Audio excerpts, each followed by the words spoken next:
Midnight light on a dim-lit screen, clicking through stories you wouldn't believe. Cold case trails and courtroom scenes, whispers from the grave and media dreams. Truth is stranger, hearts beat faster, in the shadows of a news disaster. Scrolling deep where secrets hide, you found the stories time won't deny. Headstones and headlines, the tales collide. Justice and mystery, side by side. From backwoods clubs to breaking news lines, you shine a light where the silence lies. Oh, headstones and headlines, you dig where the truth won't die.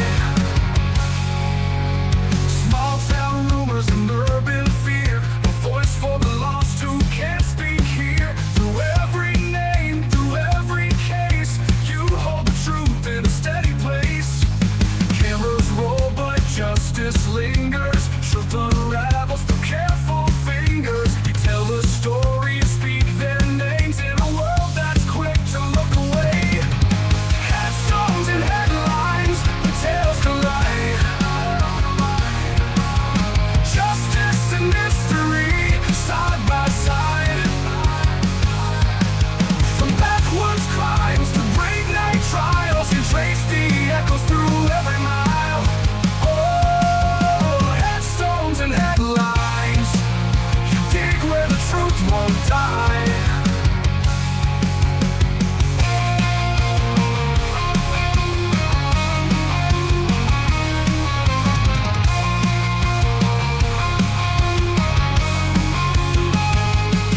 Some run from the dark, you walk right in with a question and a camera lens. It's not just a crime, it's the lives they led. The voice is still talking from the books unread. Headstones and headlines, the veil is thin. Truth gets louder when you begin. With every view, with every line, you bring the forgotten back to life.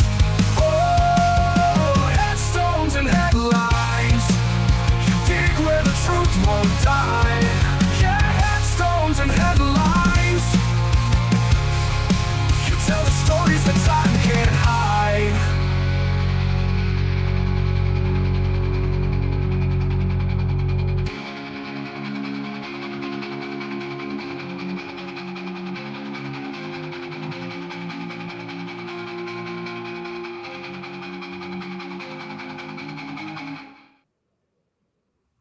Hey everyone, happy Saturday morning. It is early for me to be going live, but there have been so many things happening overnight that I wanted to come on early because I have some stuff I need to do today. So we are going to just go through some things that I found. I do want to mention, just before I went live, I was checking out my old friend Bullhorn Betty, and she claimed to have a photo of one of the suspects in the trunk of the Range Rover that the FBI towed. What she did, because this is where I always say a little bit of research goes a long way, what Bullhorn Betty just did was to identify the reflection of an FBI agent as the suspect. And I'm going to show y'all that real quick, and then we're going to get into what's important. But this is so irresponsible. The fact that she didn't, it doesn't appear that she went back to look at the video, or she just deliberately chose not to tell the truth, which either way, pretty messed up. So as I said, it's going to take maybe 2 minutes we're going to spend on Bullhorn Betty. But the reason I want to show this is because you can't believe everything you hear. And whether this was misinformation or disinformation on Bullhorn Betty's part, I don't know. But this is why I started calling her out to begin with. So we're going to take a look at this quickly, like about 30 seconds, And then we're going to look at where the photo she has came from. Because we have some breaking information, I'm going to push that back if we need to. All right, guys. So here we go. This, just to let you know, there you go. This is the person that we've been able to find as being the subject arrested. Not okay. So there we have it. Not we think it's the subject arrested. It is the subject arrested. a whole lot of help, to say the least, but it does give us a little insight on who we're dealing with or who was picked up. Now we okay, so there is what she says. Let's go to what actually happened. Again, it's only going to be about 30 seconds, but that's about as long as it took me to figure out what was actually happening. So the still photo that she received or got was from Icked Mel's live last night. And it didn't take me very long to realize where it came from because his name was in the top corner, showing how many views he had or how many viewers were watching him. So let's take a look at this real quick.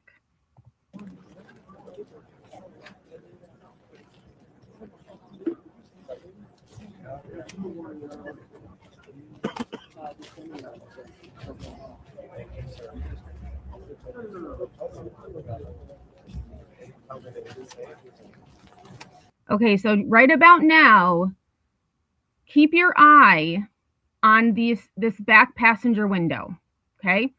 Also keep an eye on this FBI agent.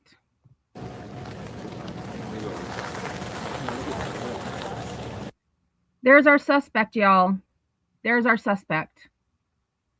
Bullhorn Betty, congratulations.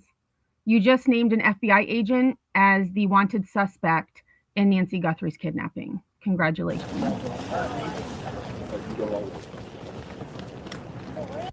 There it is. There it is.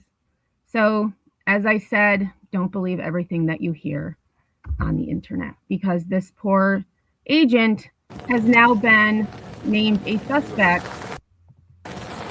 for the entire internet to see. Yep, there it is right there. All right, y'all. So I just wanted to mention that we're going to get into why we are actually here, which is the updates in the Nancy Guthrie case. A lot happened overnight. I tried to stay awake as long as I could, but I just couldn't. I just couldn't. So this morning when I woke up, I was able to get some more information. So we're going to head over here. So I've heard conflicting reports that, well, some are saying at least 3 have been arrested. Other news outlets are saying that there were 4 total, 1 to which took their own life at a traffic stop related to, I believe, it was a white van type thing. So there are at least 3 arrested, 2 males, 1 female, the female being the mother of at least one of the males. They lived about 2 miles from Nancy Guthrie's home in a very affluent neighborhood. Houses in said neighborhood go for over $1 million, if not more. And the sheriff and law enforcement are not saying much. Initially, they said that a statement would be released early yesterday morning. Nothing ever came. The Pima County Sheriff did post on Twitter and said that the FBI would be giving or releasing a statement. Then it was, we're not releasing a statement. So as of now, there has not been a statement made in regards to what happened last night. One thing that, actually, before we get to that video, one thing that I did want to point out is that the Pima County Sheriff did have to go on X to correct the information that apparently some outlets were reporting that current law enforcement activity is surrounding a home belonging to a former county attorney. And he posted that that is not accurate. As we just learned, not everything we hear on the internet is accurate. And then the only other statement he gave was law enforcement activity is underway at a residence near East Orange Grove Road and North First Ave related to the Guthrie case. Because this is a joint investigation at the request of the FBI, no additional information is currently available. So that is the last we have heard from the sheriff. And thanks everyone for being here so early. I do appreciate it. Oki, I see you in chat. Thanks so much for being here. I know I had to call her out. I had to call her out because I was like, when I saw that she had a photo of the alleged suspect, I'm like, of all the things I was watching last night, I did not see a photo of an alleged suspect. So I had to go look at the original source, which was Icked Live, and that wasn't the suspect. It was a FBI agent. Like, I don't understand how you can be so irresponsible. Oh, sorry about that. Didn't have the volume on. Officers used a yellow tarp to cover the back of a Range Rover SUV that was being searched by FBI agents in Tucson, Arizona. The vehicle was parked near where investigators responded to a home in connection to the Nancy Guthrie disappearance. Multiple law enforcement agencies responded, including forensics and a SWAT team. A sheriff's deputy shut down the road. Both scenes are just minutes from the Guthrie residence. Initially, the sheriff said more details were coming in a written statement, but... Oh, okay. So he actually had... I didn't even notice that post underneath. Okay, so he did have another one prior to that saying that there's no press briefing scheduled for tonight regarding the Nancy Guthrie investigation. A written statement is forthcoming. And then he posted again that in accordance with the FBI, they will not be saying anything else related to this case. Hey, Pookie, thanks for being here. Pie in the sky, good to see you. Thanks, everyone, for being here so early on a Saturday. Written statement, but later on, in a post on social media, the sheriff wrote, because this is a joint investigation at the request of the FBI, no additional information is currently available. Earlier in the day, Pima County Sheriff Chris Danos spoke to CBS's Jonathan Vigliotti. There has been no sign of life. Does she have that kind But of... I'm going to tell you, too, there's been no sign of death. The FBI describes the male suspect as 5'9" to 5'10" tall, with an average build, and wearing a black Ozark Trail hiker backpack, like the one shown in these photos. The backpack is sold exclusively at Walmart. Sources with knowledge say law enforcement officials reviewed video at this Walmart location in Tucson. I think that suspect should be afraid every night. We're going to find you. The sheriff denied reports his department was withholding evidence from the FBI by using a contracted lab in Florida instead of the FBI lab. Why not lean on Quantico and their lab? It adds a step that's not needed. I have a lab that has taken on this evidence, and they have that. You're saying consistency. Consistency. Does that consistency Why would slow I- this down in any way? Instead No, of it using actually Quantico? helps it. Meanwhile, Tucson residents are placing yellow ribbons and flowers around the Catalina foothills, hoping for Guthrie's safe return. Cristian Benavides, CBS News. All right, so give me one moment. 3 people have been detained in a major... Pause.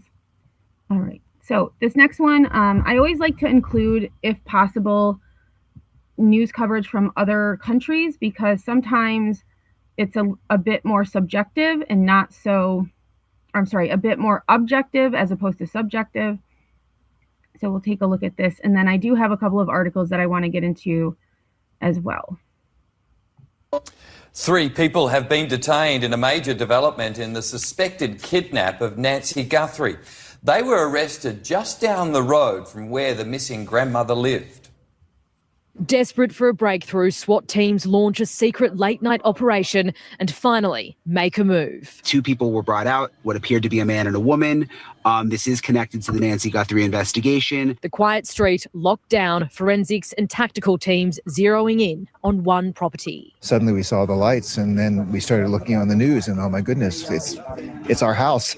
They're right out front of our house. It's a big surprise. It's been 2 weeks since Nancy Guthrie was kidnapped from her home, the raid taking place agonisingly close to where she lived. We're about 5 kilometres from Nancy's home and police have launched an operation. They've closed off this street and pulled the media to this side as they continue their investigation. And I do have a clip from Brian Enton from last night, and initially he was inside the perimeter because I was watching JLR last night and he was only able to see the sheriff's vehicle that was blocking off the road.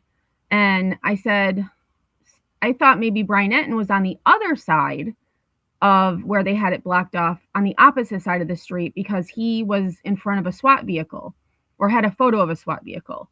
And come to find out, he was actually inside the perimeter until he was asked to leave the perimeter. Down there. Investigators have been closing in on a suspect for days, discovering several gloves in Nancy's neighbourhood and just hours ago revealing they found crucial DNA at her property that didn't belong to anyone within her.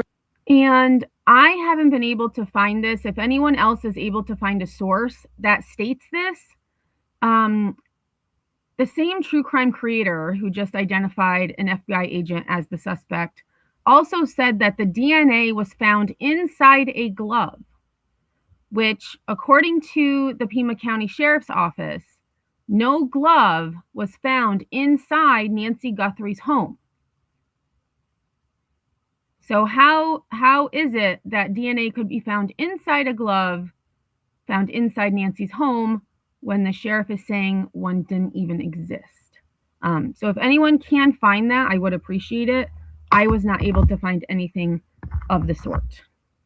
In a circle. We think we're getting there. We think we're getting closer. The president questioned on a motive on a kidnapping that stunned the nation. Somebody either knew what they were doing very well or they were rank amateurs. Either way, it's not a good situation. And so far, there's nothing to signal they've found Nancy Guthrie. Miley, it's just gone midnight there now, and this is developing fast. What's the latest? Mike, good evening. Well, we've seen a lot of police activity, vehicles coming and going from this checkpoint. It's still the very early hours of this operation. Now, all day, there's been momentum building on this case, the sheriff hinting that they were following up new leads and feeling confident. And then tonight, this move. But the sheriff's office is still being very cagey about what information they have and what they are sharing publicly. They have released a statement saying that at the request of the FBI, they will not be giving any more information at this stage. It has been an agonising 2 weeks for the Guthrie family, and tonight, no doubt, they are hanging on to hope. Mike. Molly Hogan, live in Tucson, Arizona. And I did see, I'm not superstitious at all, but I did see someone comment yesterday that yesterday was the 13th day she was missing on the 13th of February. So take it for what you will. Okay, so let's go over to, let's see.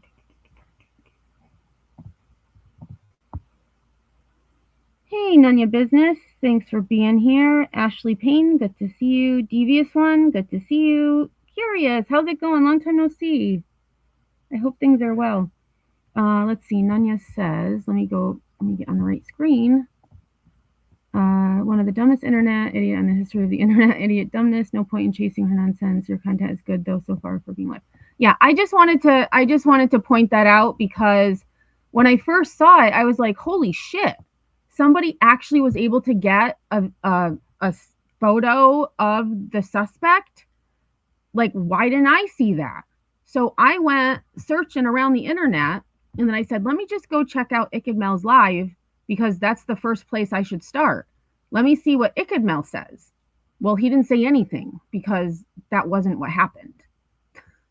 So there's that.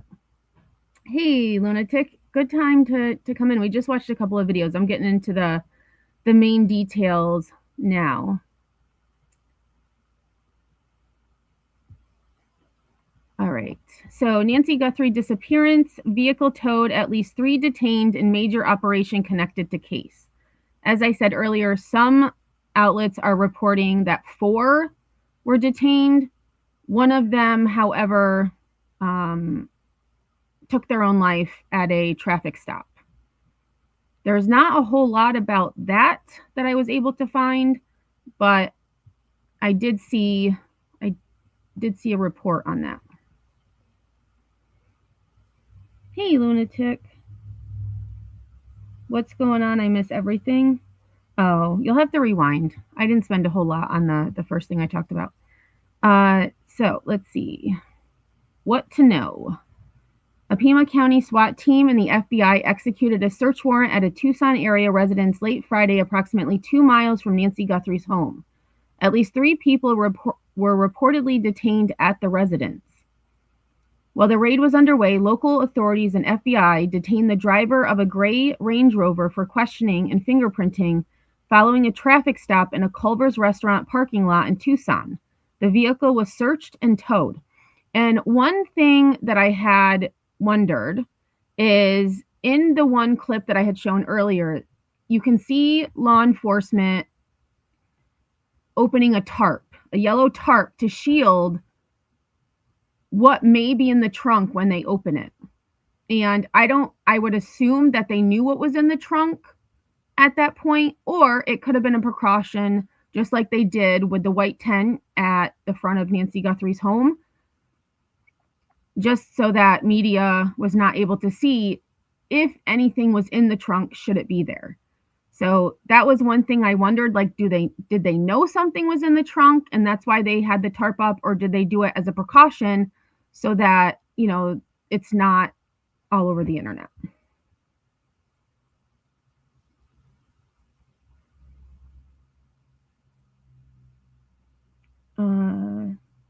Divya says, now to screenshot and send it to the other 3. So does that mean 3 other people actually shared that still photo saying it was the suspect? What the hell? Oh, Nunya, that's a good point. Because they did, I did see that they did put tape over the license plate before they towed it. Oh, you 2 are talking to yourselves. Okay. Curious says, when I saw Betty's thumbnail saying we got them, I just thought, same old Betty. Who's we Betty? Right. And speaking of, I don't want to keep bringing her up, but her thumbnail, that's the first thing I saw this morning, was her thumbnail. How disgraceful to show what an AI version of what is Nancy Guthrie laying on the ground with like crime scene tape stuff with we got them. Like, have some fucking respect. You know what I mean? Like, oh my God, it's so infuriating. And I can't say that word, so I'm sorry. It takes me a minute.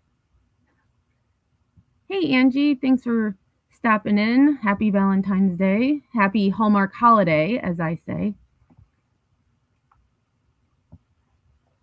All right. The FBI released a description of the suspect seen in a mask and gloves tampering with the doorbell camera in front of Nancy Guthrie's home in the early morning hours of February 1st, around the time she went missing.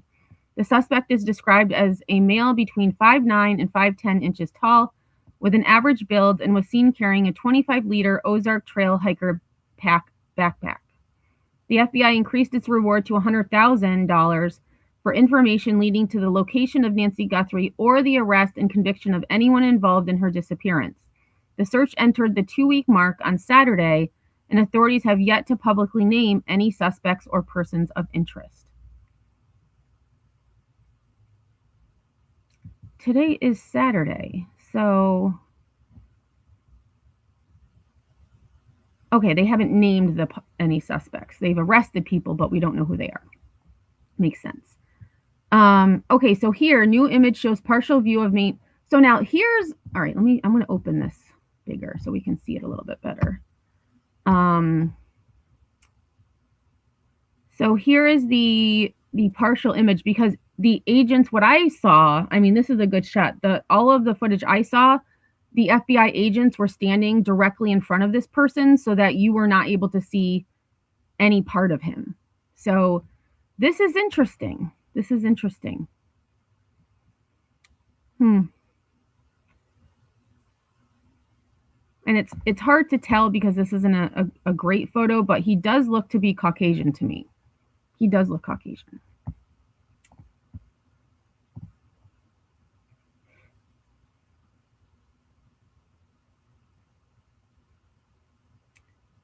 Okay, let's see, what is so the caption says, a man is detained following a traffic stop in Tucson, Arizona, Friday, February 13th, 2026. Sources tell Fox News Digital that the stop is connected to a search warrant served at a home near Nancy Guthrie's house. The 84-year-old is believed to have been abducted on February 1st, but no suspects have been publicly identified.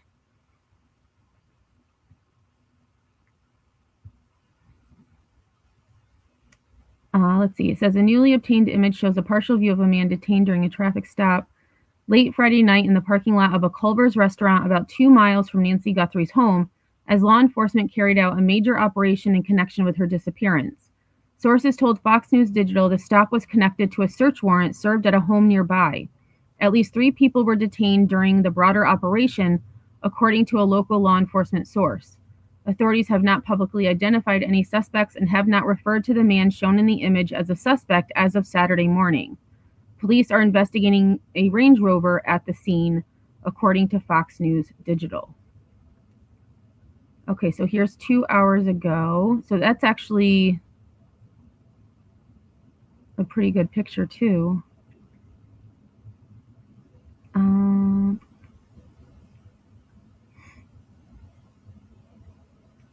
Just gonna kind of look. Okay, so here's where I was saying they had put this tarp up to, I would assume it's to prevent people from seeing what, if anything, may be in the trunk.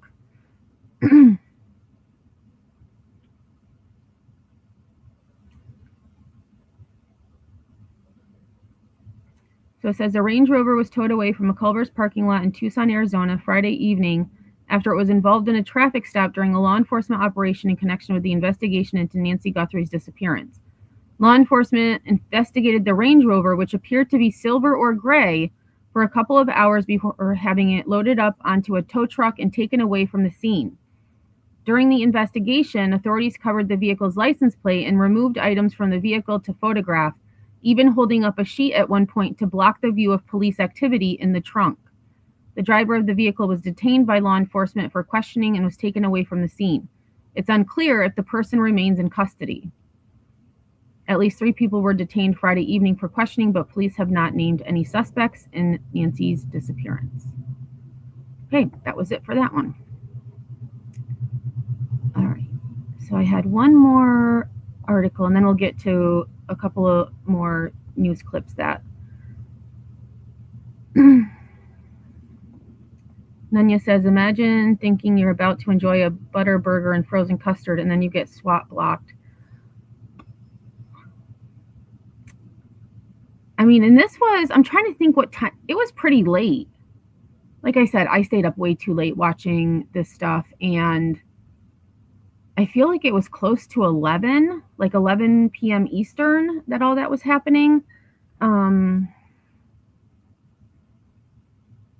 I actually did see that, Pookie. Well, I saw the tail end of that because somebody in JLR's chat was saying something about Dolly. So I'm like, let me go see what he's doing. And he had restarted a new stream saying, you know, you won't believe what I saw. Nobody needs to see that. I wish I hadn't seen that. And he deleted the live that apparently showed what he saw. I mean, if you know, if he's telling the truth and he did indeed see something like that, I really hope that, I mean, I wouldn't wish that on anyone ever, regardless of who you are. Okay, so this is from KVOA, News 4 Tucson. 3 suspects detained, 1 dead, according to Shadow Hill's neighbor. And this was from 7 hours ago. A Shadow Hills resident tells News 4 Tucson that she witnessed 3 people being detained during a SWAT operation on Friday night. According to an unconfirmed report by a neighbor, another person shot himself in the head. That I have seen often, and that is allegedly what Dolly had come upon. This comes after a SWAT situation occurred in the Shadow Hills neighborhood on February 13th. A man and woman were detained at the house, and a third person was detained in a traffic stop, according to sources close to the investigation. All right, let's see. Here's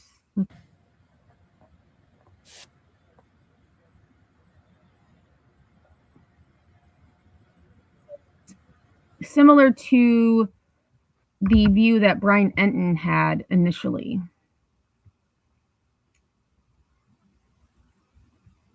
The Pima County Sheriff's Department said the SWAT operation was in connection with the Nancy Guthrie investigation. A PCSD vehicle was seen blocking the roadway at East Placida de Graciela and East Camino de Michael. Details are limited, and a statement is expected to come soon. The FBI's Operational Technology Division recently released a description of the subject seen in the doorbell camera in front of Nancy's home. The suspect is described as being between 5 feet 9 inches and 5 feet 10 inches tall, with an average build. A distinctive feature is the 25-liter Ozark Trail Hiker Pack backpack he was carrying. The subject was seen with a ski mask and gloves in the black and white surveillance footage. And one thing I wanted to point out as well is when they had put the white tent up in front of Nancy Guthrie's front door, many people thought they were doing measurements and things like that to try to determine physical characteristics of the suspect or subject. I think they were calling him a subject. What I also noticed is that the Nest camera bracket where it's held on was also gone. So I'm curious as well if they were able to get any DNA or, other information from that. It was interesting. All things that should have been, in my opinion, done at the get-go, especially when you find blood at the front door, it should be taped off indefinitely. But that's just me. So it says, authorities are urging residents within 2 miles of East Skyline and North Campbell to review their camera footage for anything suspicious recorded between January 1st and February 2nd. They emphasize the importance of checking footage before it is potentially erased by systems without a subscription. Nancy was last seen on around 9:45 p.m. on Saturday, January 31st, and was reported missing the following day after she did not show up for church. Those who may have information regarding the investigation are urged to contact PCSD at 520-351-4900 or call 911. Tips can be sent to the FBI by calling 1-800-CALL-FBI. The FBI is now offering a $100,000 reward for information that can lead to an arrest regarding the disappearance of Nancy. PCSD has established a tip line QR code where the public can submit photos or videos directly to the department regarding the case. PCSD reminds everyone that the tip line is for information related to the case and is not meant for condolences. So that tells me that people were calling to give their condolences.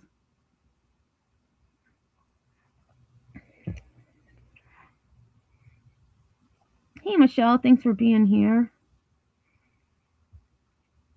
Nancy is described as 5 foot, 5 inches tall, 150 pounds, has brown hair and blue eyes. We are told that Nancy is in frail health and is without the daily medications she needs to survive. Nanos confirmed the 84-year-old lived alone. 88 Crime is offering a reward up to $2,500 for any information that can lead to an arrest or arrest in Guthrie's disappearance. Anyone with a tip can contact 88 Crime at 520-882-7463 where they can remain anonymous. All right. So that is what I have for that. There was also, so this, I'm sure many of you have heard about the TMZ getting another letter. I think TMZ needs to stop humoring this person doing these things, but you know, it's getting them views and attention and things like that. So I just wanted to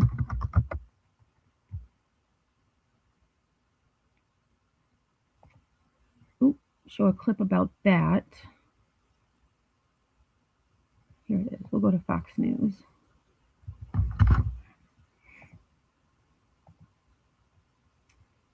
Oh, I don't think it's going to. Oh, here we go.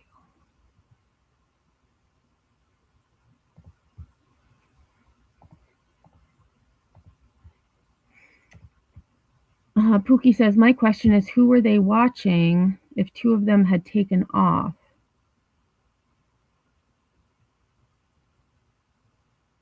Well,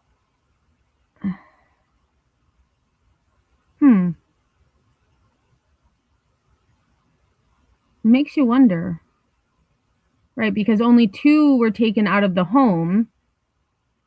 And then there was the Range Rover person, and then there was the white van person. Or it wasn't, it was more like, I don't know, it didn't look like a van to me. It looked more like kind of like a box truck, like a small box truck, like those Amazon delivery trucks. I don't know, maybe they've been watching them for a while and just, I don't know. That's a good question. And sent a third letter.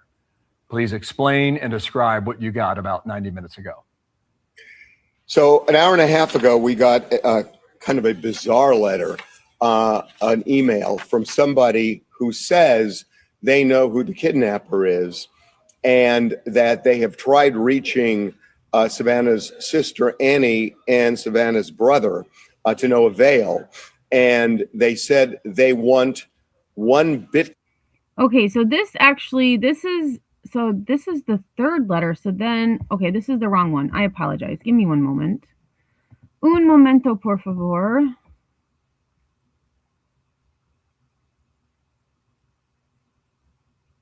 Here it is. Oh, maybe that was it. Oh yeah, third email Friday. So why did that say 2 days ago? Okay, we'll go here. This is News Nation.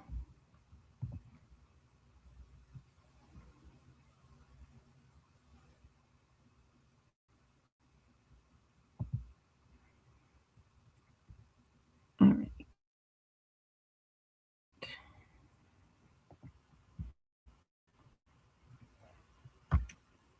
So it says TMZ received a man claiming to know the identity of Nancy Guthrie's kidnapper, demanding $100,000 from the FBI in exchange for information and warning this would be the final contact, which I believe the last letter received also said the same thing. The sender raised the demand from one Bitcoin worth approximately $65,000 to match the FBI's doubled reward of $100,000. The person proposed depositing $50,000 in Bitcoin immediately into their account in exchange for, quote, the name of the man that, scratch that. The person proposed depositing $50,000 in Bitcoin immediately into their account in exchange for, quote, the name of the main individual along with his information for you to track, end quote. The use of the phrase main individual suggests for the first time that more than one person may be involved in Nancy Guthrie's disappearance. The sender said they would not touch the initial $50,000 payment until an arrest is made, at which point they would expect the FBI to deposit the remaining $50,000. The person wrote they are, quote, gambling, both for his safety and his possible freedom. Language Levin interpreted as suggesting the sender may be, quote, close to the flame and worried about being implicated. Well, here's the thing. Whoever this person is also committing a crime. They are withholding information that could help find Nancy Guthrie in exchange for money.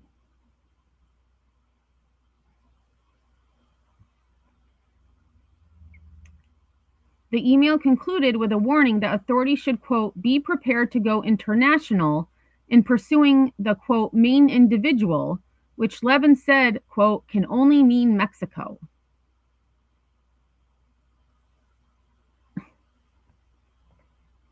So it says TMZ has received 3 emails since Wednesday from the same person, identifiable by a consistent Bitcoin address included in each message.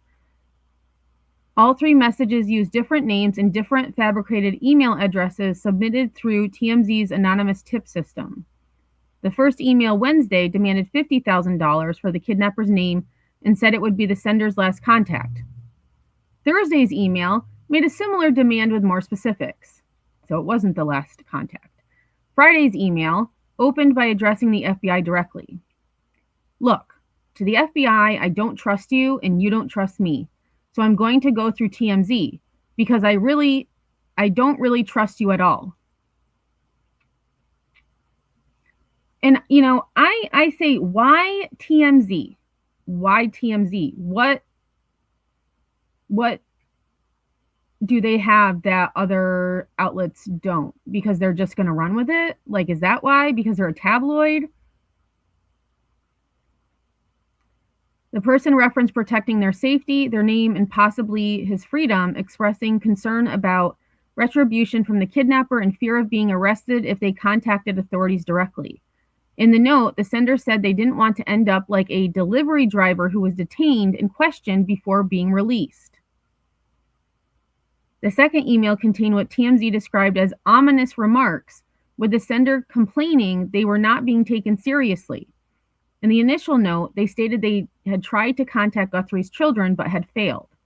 3 strikes and you're out, the latest email warned, indicating this would be the final opportunity for authorities to accept the offer. The sender referred to Nancy Guthrie's current status in the last email, though he declined to provide details out of respect for the FBI and the ongoing investigation. TMZ had shared all 3 emails with the FBI, and Levin said he knows the Bureau is keenly interested in them.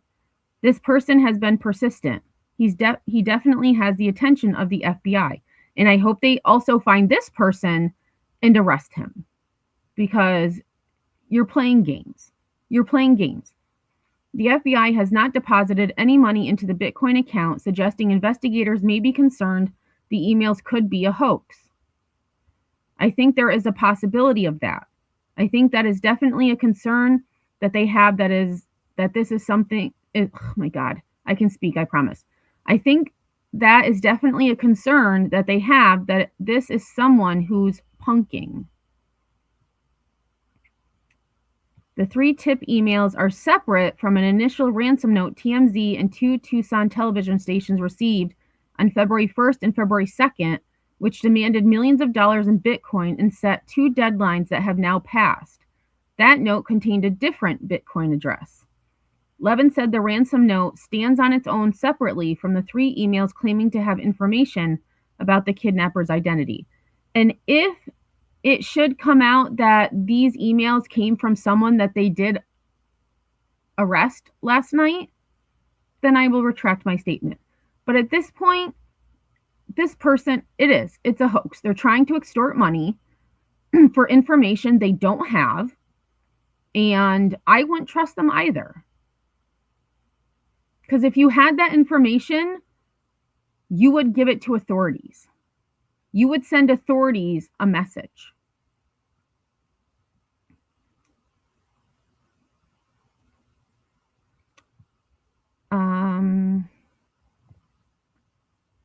Random members of the public have been sending emails to TMZ offering to pay the money demanded by the tipster. They can't figure out why the FBI won't pay the money. They're basically all saying, like, pay this guy and let's get the information. Let's get Nancy Guthrie home safely. Are people that ignorant to the fact that you don't send money to people just because they ask for it? Because they claim to have information? I mean, you've got to see something worth acknowledging before you even consider. I know I'm not used to early lives, and I was up way too late last night. Ananya says, Harvey is right. Mexico is the only international location. Canada is a state, and Europe is fake news. They have a history of paying for stories. I can see how a scammer would try to get money out of them. That is true. I mean, I just think of, I think back to the Johnny Depp Amber Heard debacle. I mean, they ran with Amber Heard's story like it was truth, and it wasn't. She faked the whole thing. But, I mean, I guess that's their business. News Nation learned that Pima County Sheriff's Office airplane was in the air Friday afternoon, a move that might be significant for both search and rescue operations and aerial surveillance. Around the same time the aircraft launched, a mobile command center was seen leaving the sheriff's office, and sources say the SWAT team was activated. News Nation crews on the ground are working to determine what prompted the activity. Okay, and then it just gets into older stuff that we have seen. So we're going to go back to the clips that I have. And so I think I have two more. This one is very short. And then the last one I have, we're just going to take a look at Brynette's night. This was a neighbor kind of describes what the atmosphere was like. Hey, Narcos, how are you? Lunatic says somebody else is saying they already let those people go. I don't know if it's true, though. I'll look. Brian Enton's on the ground. He did an interview with a neighbor, Peter Molk, lives across the street. Let's hear what he had to say. Unbelievably absurd. It's making everybody nervous. It's just surreal. And we just can't imagine how the family is processing all this. As a neighbor, as a person that lives in the community, we just wanted to resolve, for the positive. And so what do you make it, how's it feel? There's, 20 cop cars, a couple SWAT. Yeah, I live right across the street. Right across the street. Yeah, it's weird. Tell us your thoughts when you saw that going on, maybe, just about trying to process it all. Tell us how you feel about that. We feel that, they might have gotten a tip. There's been a lot of tips, I'm sure, over the past 2 weeks, but this seems to be a tip that's, could be close. Hopefully it's something that's credible and, it's actual. So hopefully they get somebody, but living right. And to go with that, I did just look to see if there was any updates, and no arrests made after massive law enforcement operation to find Nancy Guthrie. Search continues. This was from 11 minutes ago.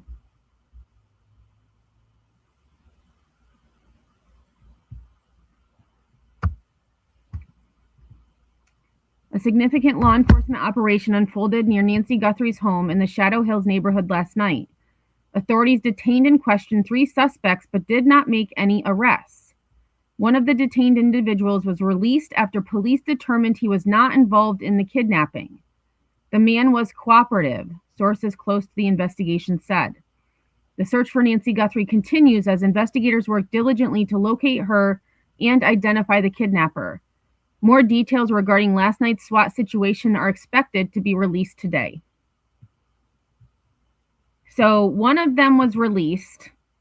They aren't saying anything about the other 2, but no one has been arrested as of now. So that is actually a true statement. So they didn't get them. I'm very glad that my thumbnail didn't say, did my thumbnail say suspects arrested or suspects detained? I'm going to have to change my thumbnail, I think. Pookie says, or I'm not Pookie, Lunatic says, so was the dead body related to this? I don't know. Let me see if I can find something about that. Pookie says, so the only one that looks suspicious is the dead guy. I mean, why? I mean, it could be, sources said that it was related to Nancy Guthrie kidnapping, yet why one? All right, let's see.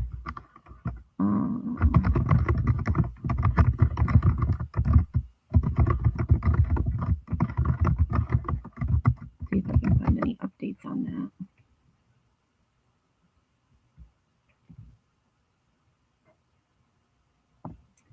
Okay, so here, this doesn't have to do with the person that's dead, but this is from Fox 11 News.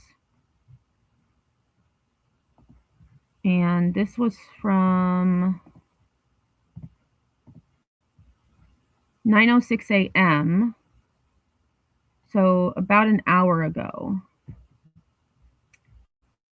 Police activity intensifies near Nancy Guthrie's neighborhood amid ongoing search. Authorities investigating the disappearance of Today Show co-host Savannah Guthrie's mother closed a road near Nancy Guthrie's Arizona home late Friday night, which marked nearly 2 weeks into the search for the 84-year-old.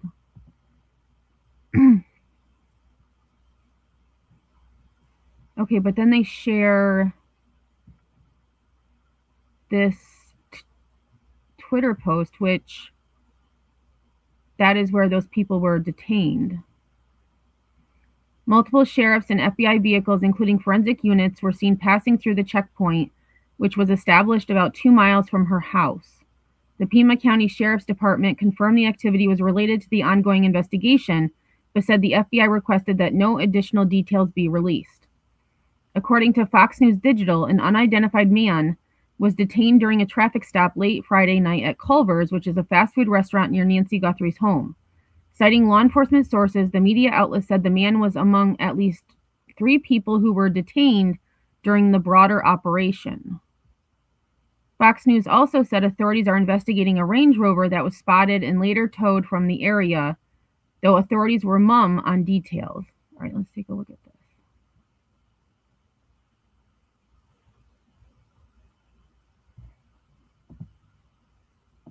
Proudly serving our customers for 104 years. Bitter Newman has huge anniversary sales savings. Refresh and reset for spring with 40% off all furniture in stock and special Doodles, how are Save you? big during Bitter Newman's anniversary sale. Bitter Newman, your home delivered.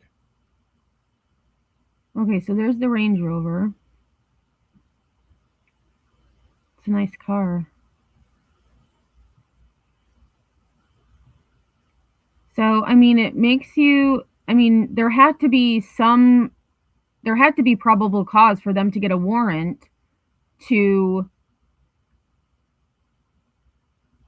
you know, detain the driver and tow the car. Authorities previously said they are testing DNA evidence that was found at Nancy Guthrie's house. The FBI has collected more than 13,000 tips since February 1st, the day Nancy was reported missing. The Sheriff's Department, meanwhile, said it has taken at least 18,000 calls. On Tuesday, authorities released footage showing an armed, masked person at Blackhawk Guthrie's Heating is doorstep. now offering a $99 The doorstep the night she was abducted. The videos, less than a combined minute in length, gave investigators and the public their first glimpse of who was outside Guthrie's home in the foothills outside Tucson. Progress has been made, President Donald Trump said of the case on Friday.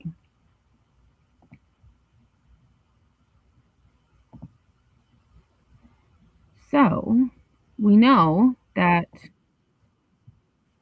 Oh, and actually, I did have one other clip before Brian Etten. This was one Fox News. But we do know now that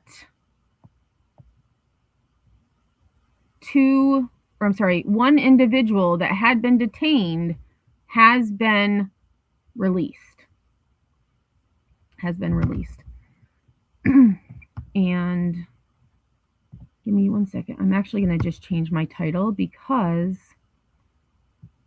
Oh, I did have detained. Okay, good. I thought I had on my thumbnail suspects arrested, but I'm glad I didn't.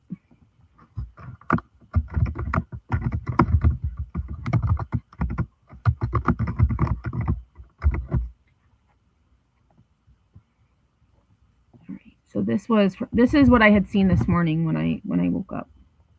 now a very short statement from the Pima County Sheriff's Department. They have just posted on X at 11:47 p.m. That was literally 1 minute ago here in Tucson, and quote, law enforcement activity is underway at a residence near East Orange Grove Road and North First Avenue related to the Guthrie case.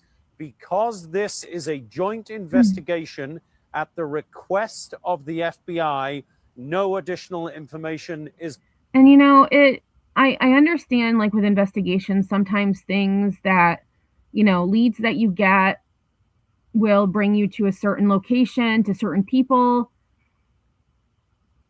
Yeah, I would have to do more research, but how often is it that in cases they arrest or detain the wrong people repeatedly?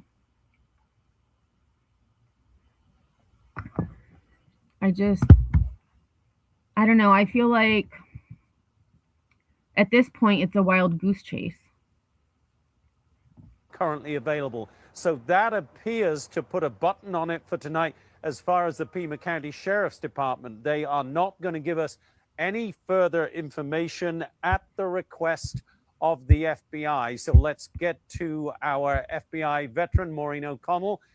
Maureen, the FBI seems to be running the information highway here. Does that make sense to you, Maureen? It does. I mean, we just have unbelievable tools, and there are so many FBI personnel there and all kinds of experts in so many different fields.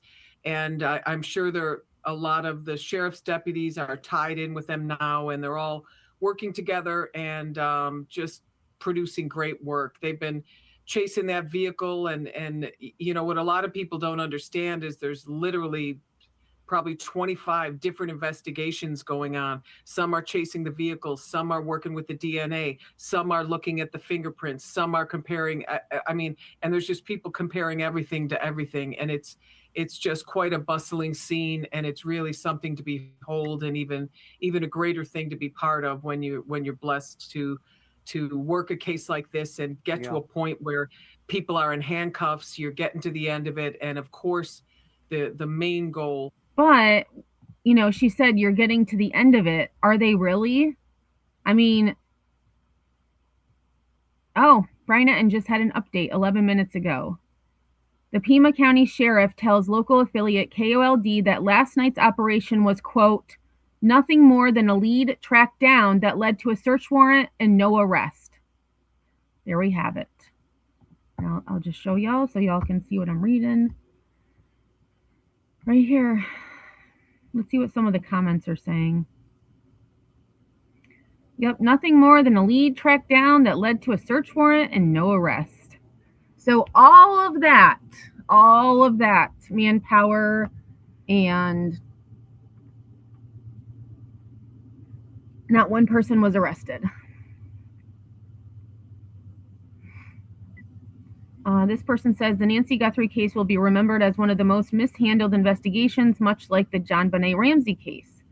Even more heartbreaking is the perception that political agendas and partisan hostility toward DJT and his admin took precedence over Nancy Guthrie's life. I don't really believe that. So after all the noise and suspense, it was just a lead and a warrant with no arrest. Yes, ma'am. Yes, ma'am, it was. I'm going to like that comment. I find it so hard to believe that as many FBI and sheriff vehicles we saw go to the scene was just for a lead. You don't take all that to a lead. There was more LEO last night than last time. I mean, I kind of agree with this person. Like, why so much if it was just a lead? I mean, it must have been a pretty powerful lead that you didn't want the people to be able to escape. Oh, 1 second. It's telling me I lost. Oh my gosh. Let me close this and reshare. So I just lost connection. There we go. It's just so rough not having Nancy back home. Yeah. Yeah, Doodles, I agree. It's the media making it something more than it is. I mean, look at how many people are just, I mean, I'm guilty of it too. I was watching JLR watching rainfall. Like he was just sitting. And, you know, the 857 Tucson, he was driving around with that creator who I actually was listening to because he had the scanner live the other day. But it is like you know, you're giving the cops too much credit. Oh, people are giving out coffee. I have my coffee. Oh my gosh. Okay. Let's look at a couple more and then Brian reporting more than the FBI. I don't know what's happening here.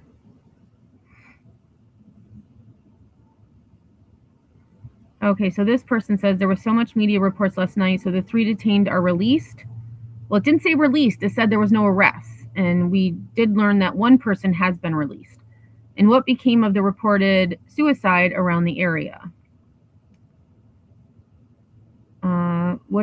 Somebody's asking AI, what is the likelihood of someone being found safe after being missing for 2 weeks? You know, actually, there was another woman. Oh my gosh, what was her name? She was an elderly woman who was found after several. Oh my God.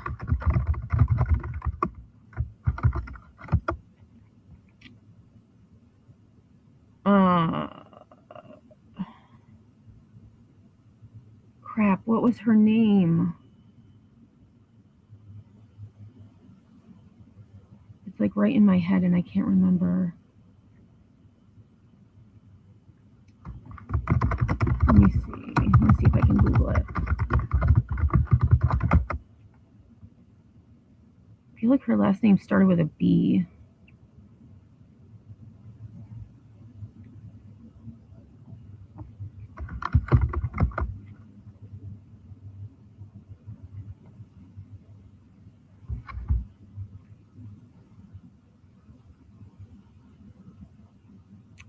Oh my gosh. Does anybody else happen to know who I'm thinking of? She has glasses.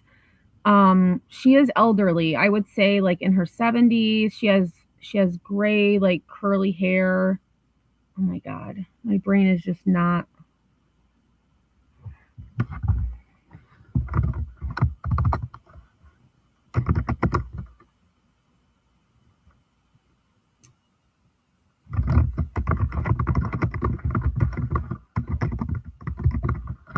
It might take me a minute, but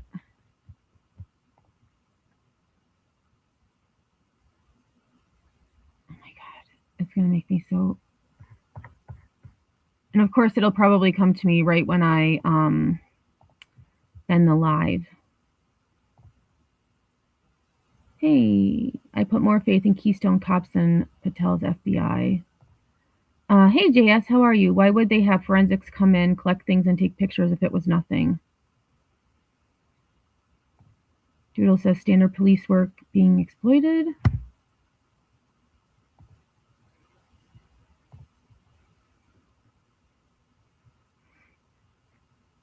Could be. Maybe they couldn't find enough evidence to hold them.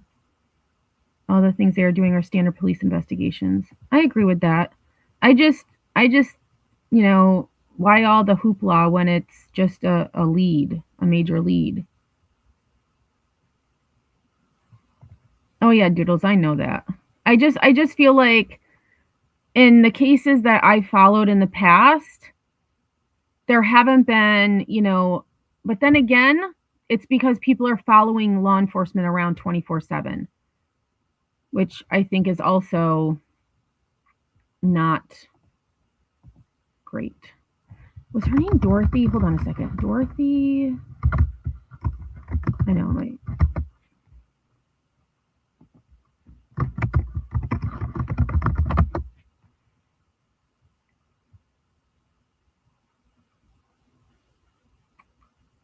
Nope, it wasn't.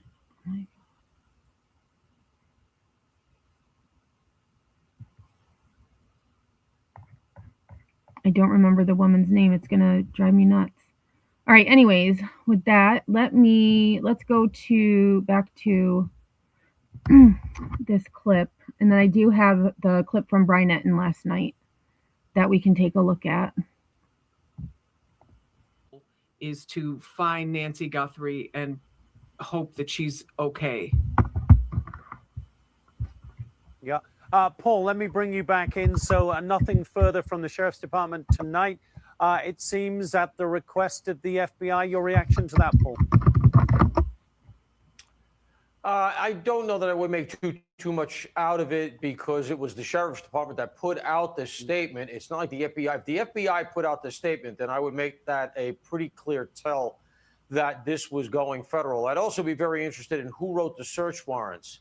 If it was the state attorney, the Pima County prosecutor's office, then I would say, okay, this looks like, at least for now, that it's staying at the state level. And it's interesting, you haven't really heard much about any of the attorney's offices in this case, despite the fact that a lot of legal process has been undertaken.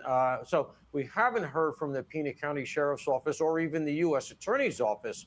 But assuming that this was the Pima County... Oh, wow. Look at that. That night vision. It's incredible. Sheriff's Office that got the tip, because this is very a localized thing. It feels like a local thing, right? So I would imagine it was the Pima County Sheriff, and this is just speculation, that wrote the warrants. That means right now the case stays with Pima County, but they were careful to name check the FBI to signal cooperation and make sure everybody understands it. Oh, so that's the, holy crap. Look at, that's the house they were at yesterday. That house is huge. Everybody is doing this thing together. The stakes are too high, but we do have to remember that there is a dedicated, specific federal kidnapping statute. You don't have to. And you know, I was just thinking, someone had mentioned, I was watching WFLA last night because they actually went live, which I hadn't watched any of their stuff in a while. And someone in their chat had said, and again, this is just allegedly JLR showed a photo of one of those detained last night. He showed a photo of a person that lived at that home.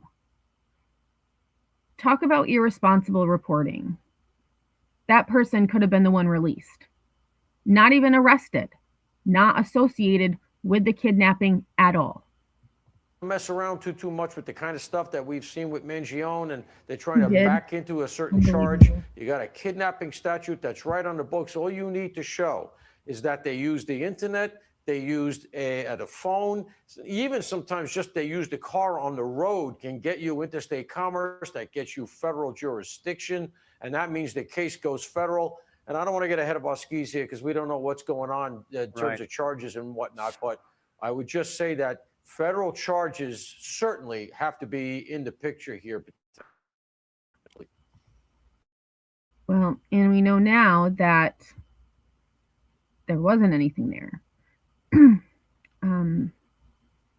So I think Brian. Yeah. Hey guys, okay, thanks so much for checking out my show. Really appreciate it.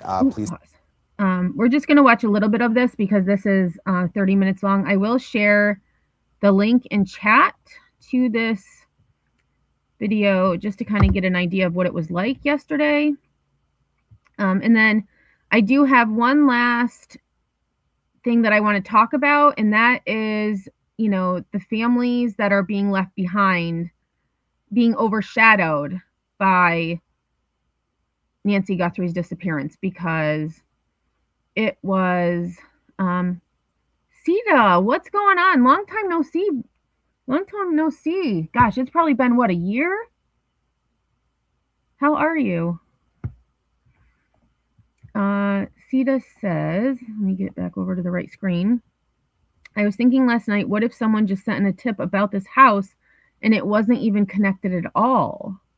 The teen that lived on the street last night gave an interview and it sounded like it was a drug house.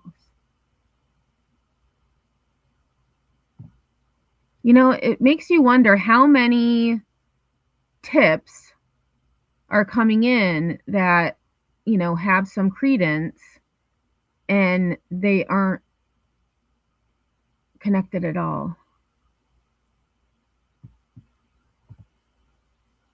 So a teen gave an interview. Let me see. I saw the man that gave the interview. Let's see.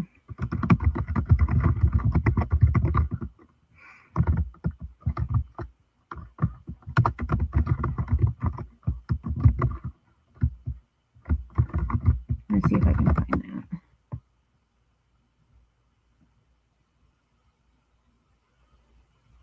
Or if anybody has a link or where to find it, like what outlet it was on.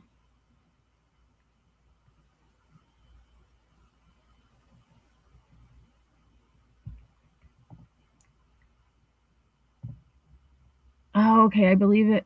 I saw on Agenda Free TV or Ick and Mel's stream last night. Let me go to Ick and Mel, because I used Ick and Mel earlier because I proved that, you know, I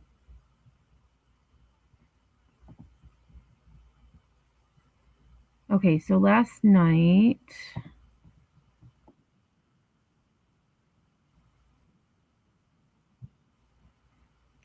all right, let's see. I'm just going to zoom through. Okay, so it looks like Ick and Mel was showing JLR most of the night. Just scrolling through.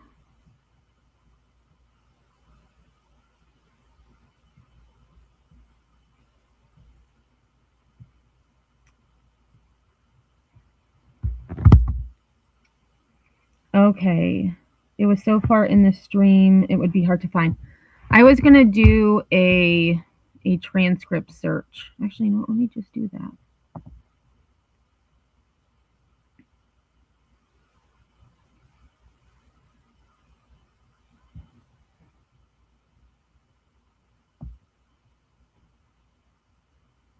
It's terrible. And I know sometimes Ick and Mel like plays things like behind the videos that are shown.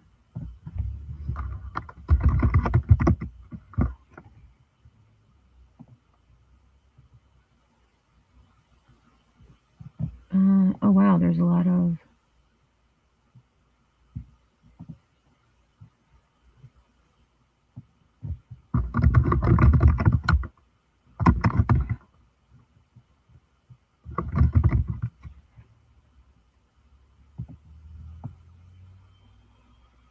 oh, there's the part where JLR showed the picture of somebody detained.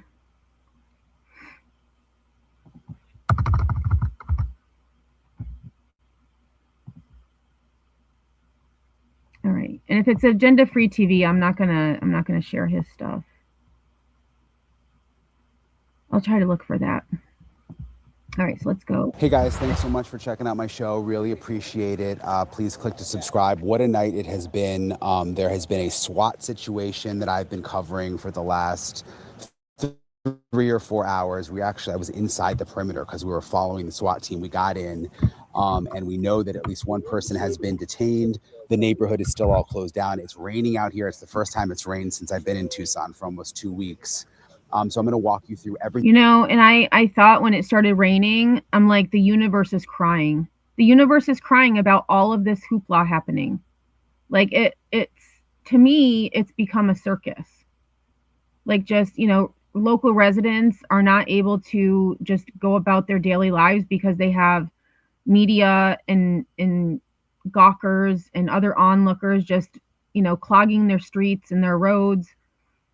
And I know that the sheriff did put out a statement yesterday about responsible parking, not to block driveways and, you know, ways, you know, outlets, things like that.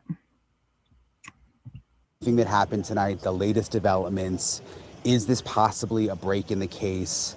Everything that I saw, I'm getting into all of it, the latest on the Nancy Guthrie investigation in this episode of Brian Ensign Investigates. Hey guys, it has just been an insane 4 or 5 hours in Tucson. There have been so many developments, not only tonight, which right now, if you're watching this, I don't know when you're watching this, it's Friday night.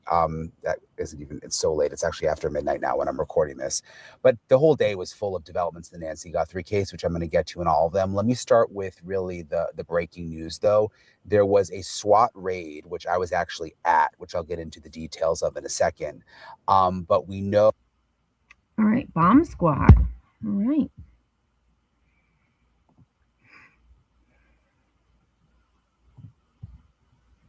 Yeah, right. Leaving garbage, but oh, gross. Yeah, no. Like, at least be responsible for. And to be honest, I would just like have some, like law enforcement put up a blockade, and if people live there, they show proof and they let them through. Like, just don't let people there at all. Awful. That it is connected to the Nancy Guthrie investigation. They went into a neighborhood about 2 miles from Nancy Guthrie's house in Tucson, and they detained a man and a woman from the house, and they also detained a man from a traffic stop at a Culver's restaurant very close to that house. And I'm told that it's all connected. I'm told that it.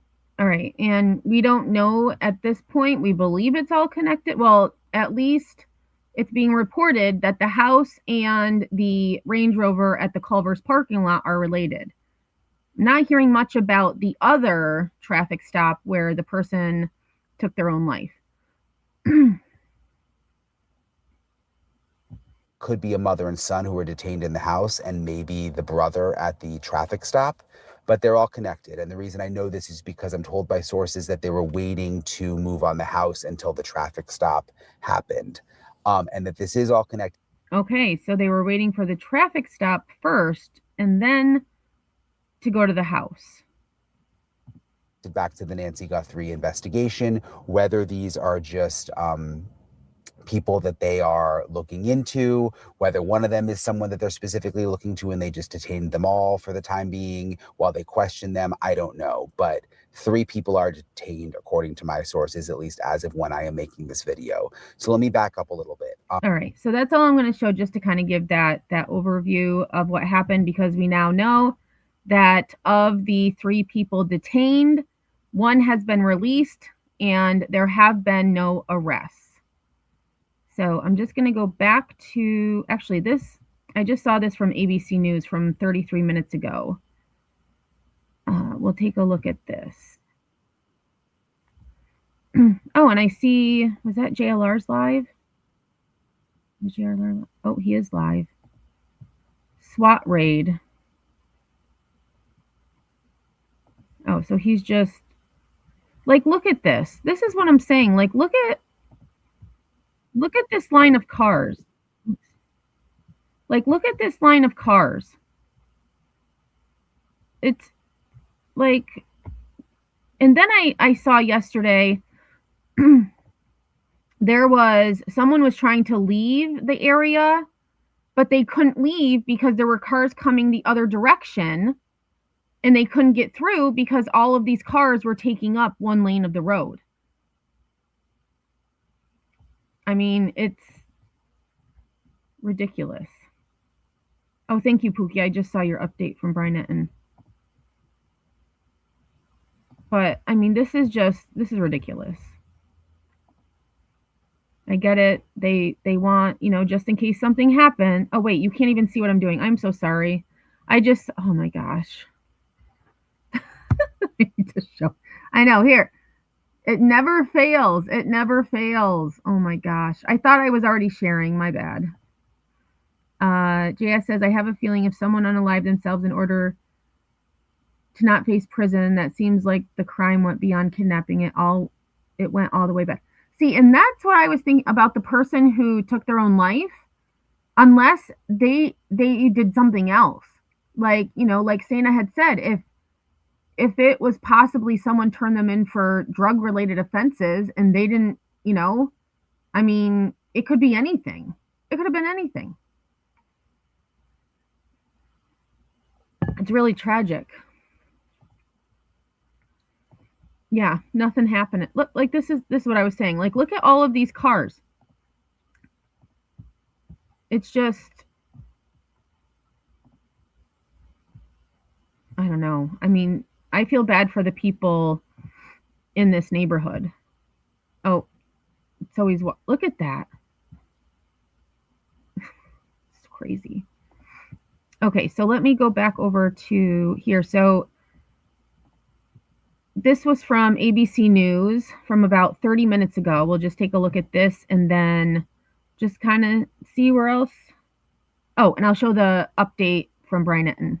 Contributor and former FBI agent Brad Garrett. Brad, good morning to you. Thanks for joining us. So we know that there was this flurry of law enforcement activity overnight, but not a lot made public just yet. What do you make of what we know about last night's operation? So it strikes me with that these are two things. They're either tips that have come in, or in reference to the car, did it get picked up on a license plate reader? Did it get picked up on somebody's camera or CCTV? Who knows? But the point being, they must have felt in reference to the car that it had some relevance to, or potential relevance to what has happened. Now, we'll see if that really amounts to anything. The search of the residence, I think people got really excited, and rightly so. I guess I've done this too long. This pretty routine. You, again, probably a tip about something in reference to that house. May not be even directly that the suspect will live there or anything like that, but it has a link to this case. And so they carried it out and then they left. So fairly common behavior in this type of case. And so, Brad, the DNA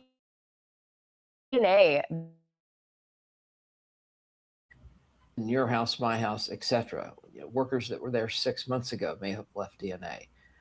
But having said that, it found DNA that doesn't match any of the regulars, landscapers, family members, etc. Right. And that was something I thought about too, because the sheriff had stated that they did have DNA from someone that wasn't Nancy or anyone in her family. So then when I see that, like SWAT is on the move, that there's been detainments, et cetera, I was like, well, how would they get the DNA back? Unless it was the DNA. Remember, the sheriff had said in his, I think it was his first or second, press conference, he had said, we found DNA inside the home. But that's all I'm saying. So that could be the DNA that they received back. And now it's just a matter of finding out who it belongs to. And I'm not sure. I know with like Brian Koberger, they used the genetic genealogy. I don't know how long something like that would take. Actually, let me Google it. How long would it take for genetic genealogy?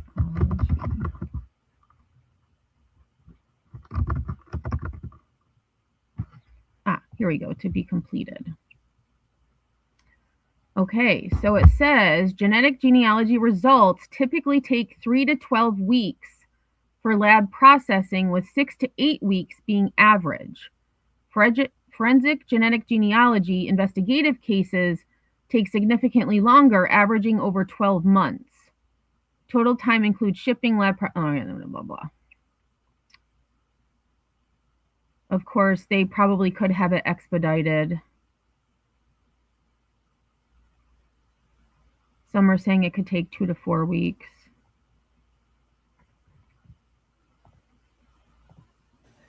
Hey, Grandma Into Nancy's Sherry. house, it puts. I was up until like 2 o'clock, and then I was like, Emmy, you need to go to bed. Like, and then thankfully, the cats let me sleep in until like 8, but no, I can't do that again. It was way too late. And we found out this morning that it may have been nothing. One has been released. None have been arrested.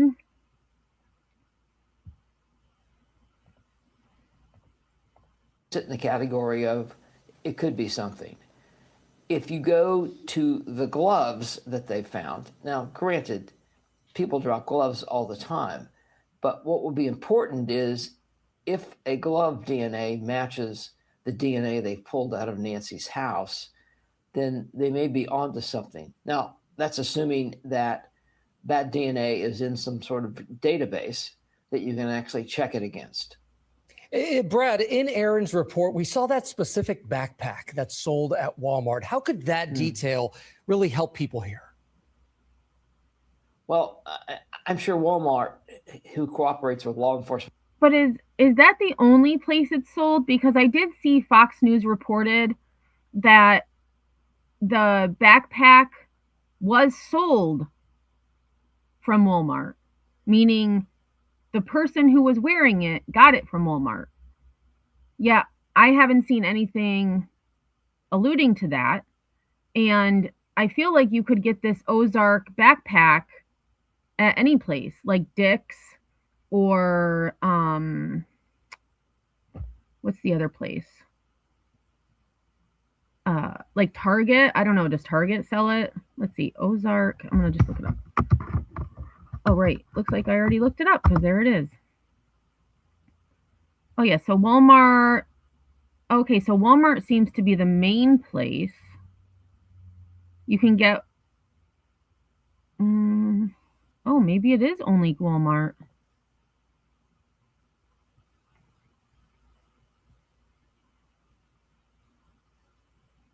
All right. I stand corrected. I don't see that it is sold anywhere else but Walmart.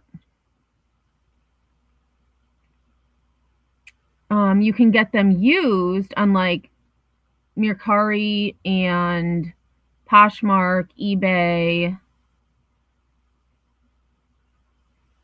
But it appears to get a new one, it is only sold at Walmart. I stand corrected.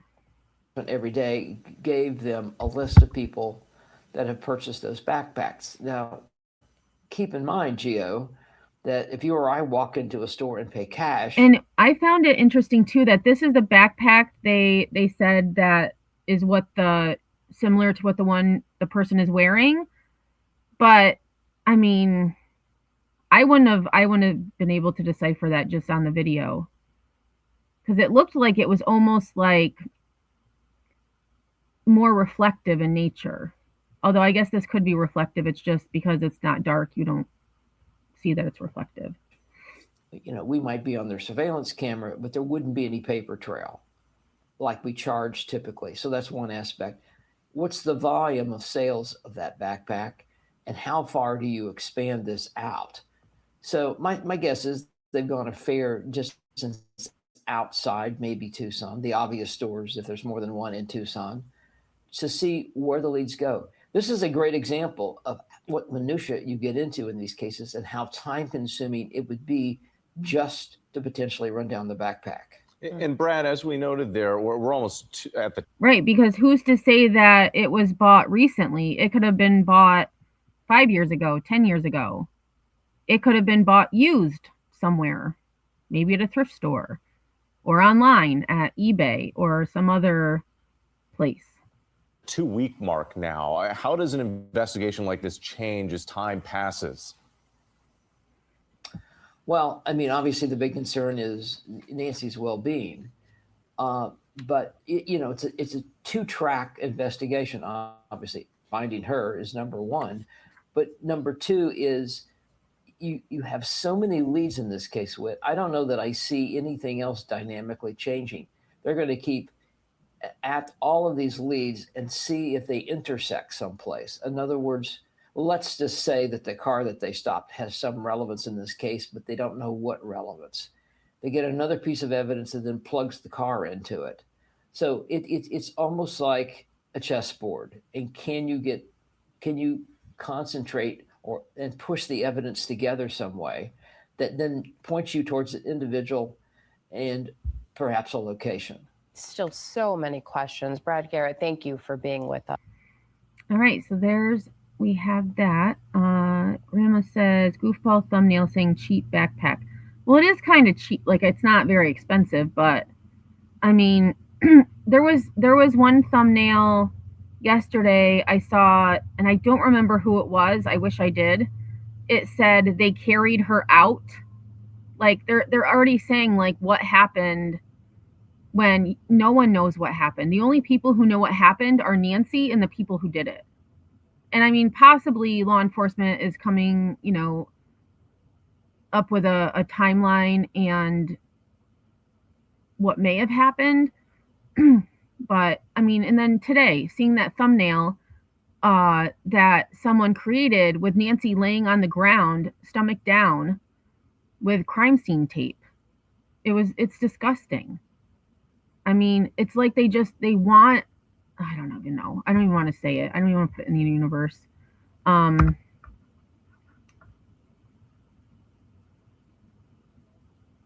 All right, so let me just see. I'm just going to see if there's any other clips that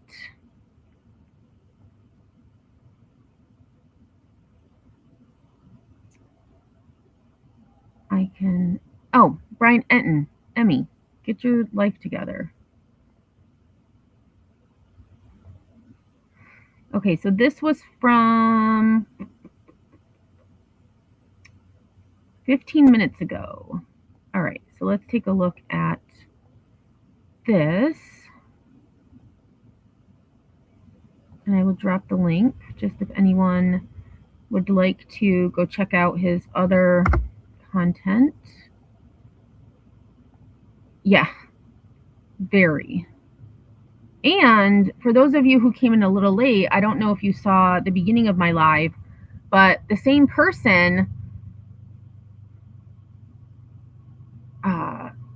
identified a possible suspect as an FBI agent. It was the reflection of an FBI agent that was in the still, or the screen grab. And they were saying it is the suspect. It was a freaking reflection. It still makes me so mad. Like, how can you be so irresponsible? For what? Clicks and views? You look like an idiot. You're an idiot. Idiot. Oop, sorry, got him on. Gotta turn the volume on. Hey guys, so I just got an update from the Pima County Sheriff, Chris Nanos. He says that last night was them just tracking down leads. There were no arrests and there are no signs of Nancy. So just tracking down leads, no arrests, no signs of Nancy. That's exactly what he just told me. So I can't believe it. I mean, last night was insane. Sorry if I look crazy, by the way. I really basically didn't sleep. But, it was an insane night. SWAT team was out. They went in on a house. There was a traffic stop. There was a Range Rover that was towed. At one point, there were 3 people who were detained, my sources were telling me. The investigation went on all night long. And apparently, as of right now, no arrests, no signs of Nancy. I will say this. If they are looking at DNA from anyone who they were talking to, that may take a little time. So we're going to have to wait and see on that front. But officially from the sheriff's office, just tracking down leads, no arrests, no signs of Nancy. And that's where we stand right now as of Saturday morning. All right, so there we have it. There we have it. And let me just see. Pookie had sent me one more link. Let me just look at this. This might be the same one. Yes, this is the same one that I had read before. All right. So the last thing that I wanted to just mention is the fact that, there's hundreds of agents searching for Nancy Guthrie, which, I mean, kudos to them because she is 84. She is, frail. She has medical issues. She needs to be found sooner than later. Yet at the same time, there are hundreds, if not thousands, of missing individuals in this country right now who don't get the same resources. So I just wanted to highlight this before I go. And now JLR we are just watching a sheriff's vehicle. We were watching a sheriff's vehicle. That is what's happening. So hundreds of agents search for Nancy Guthrie as her case spotlights other families left behind.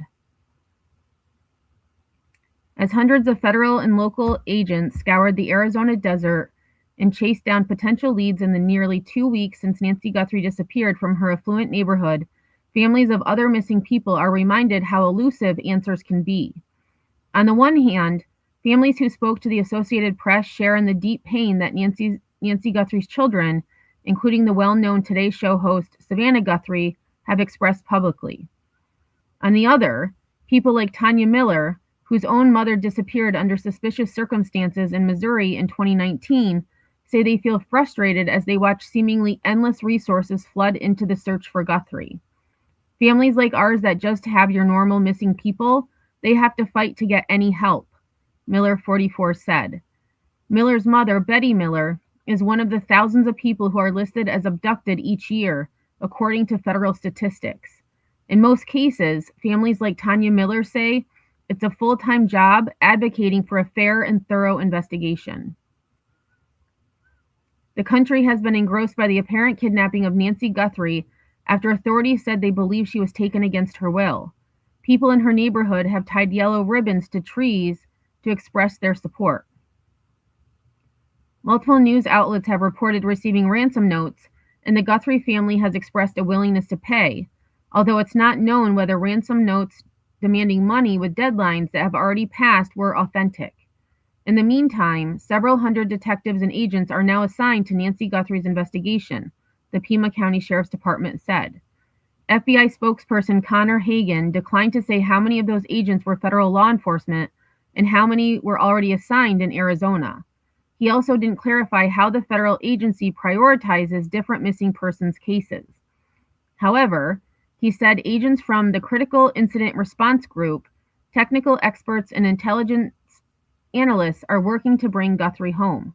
There is also a 24-hour command post where dozens of agents parse through the 13,000 tips that have flooded in from the public, among other responsibilities, according to a post the agency made.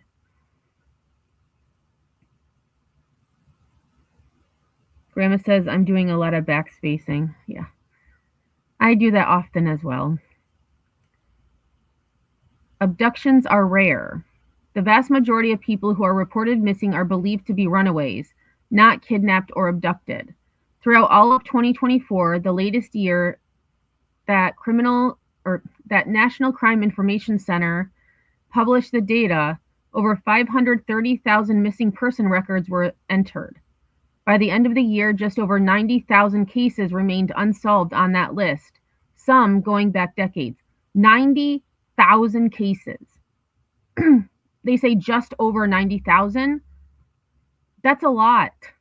Granted, it's a fraction of the over 500,000 missing persons records entered, but that's 90,000 people. 90,000 families with no answers. I mean, think about that. Throughout all of 2024, the latest, I already read that part. Roughly 95% of the hundreds of thousands of cases filed in 2024 were believed to be runaways, and only 1% were listed as abducted. Okay, and I totally missed the part that it was just in 2024 there were over 500,000 missing person records entered.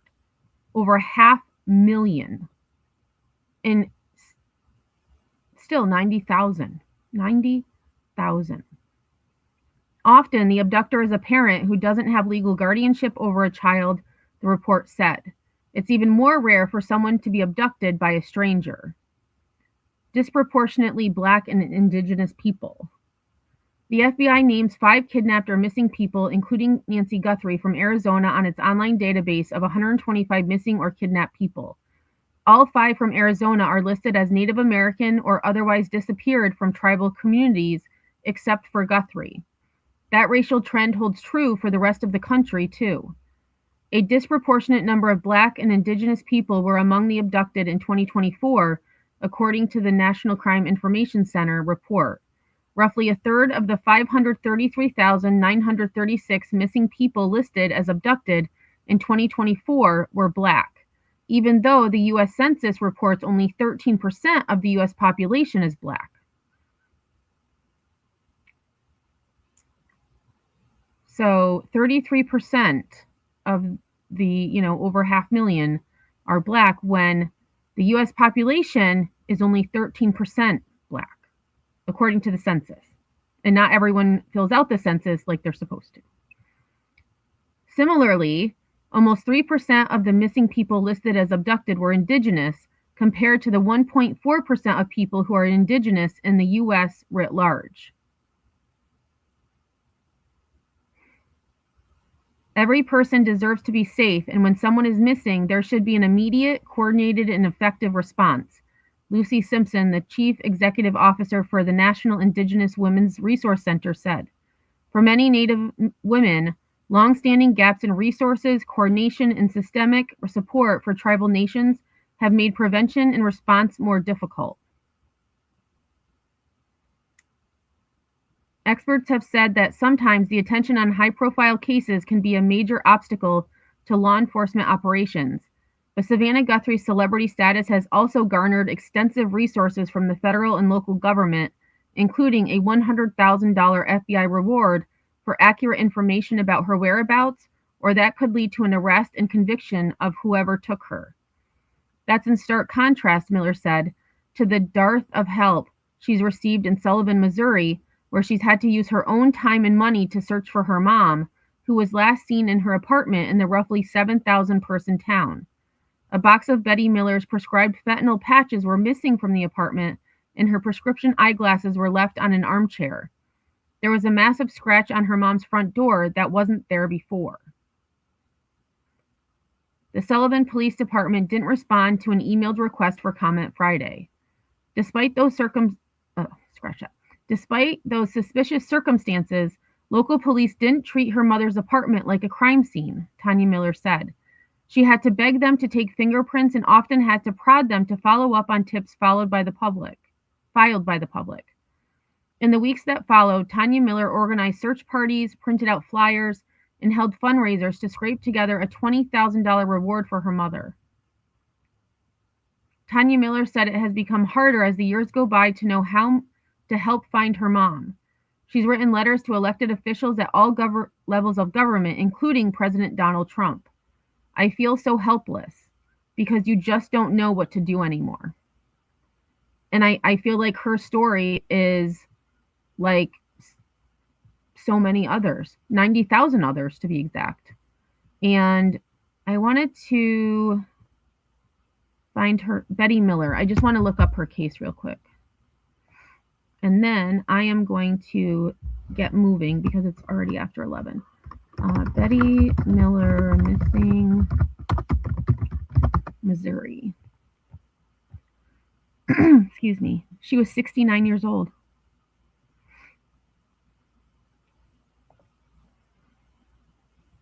All right, so here is a story about Betty Miller. Oh, it looks like JLR has moved. Where is he now? He is outside of some big building. So a missing Missouri woman's family trying to keep her part of family traditions while seeking answers in her 2019 disappearance. Betty Alexander was reported missing from her Sullivan, Missouri apartment on April 14, 2019. The 69-year-old's glasses and purse were left behind.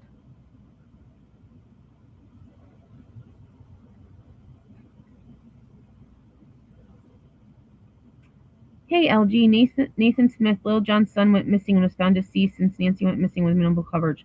I did see that, and I thought about covering it, but I didn't really know much about it. So, but it is. I mean, it's true for a lot of things. But the one thing I will say is, for us being on YouTube, it seems like it's just everyone is covering Nancy Guthrie. Yet, I was watching another live stream yesterday, and they were saying that it's not necessarily being covered as much. Like, people aren't exposed to it as much as we are because, you know, we're on YouTube in this section of YouTube. Whereas, you know, if I were, I mean, I asked my parents, like, oh, did you hear about this? Yeah, we did. And then they just see like the little clips that are on TV. They don't necessarily, it's not really overshadowing what's happening in my community.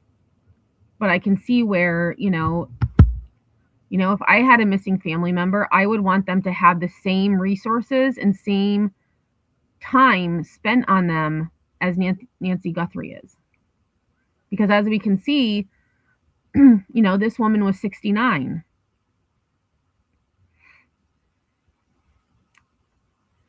So this was from April 2024. Mom's home-cooked meals, they are among the first things that come to mind for Betty Alexander's children when they think of their mother. The food itself was just a small part of what made meals so special. The togetherness that came with them was the best part. She liked visiting with family, Betty's son, John Schoonveld, said. Dateline spoke with Betty's 3 adult children, John, Tanya, and David, who all spoke highly of their mother and her cooking, which is how she showed her love. She was really known to be a, you know, good cook, David said.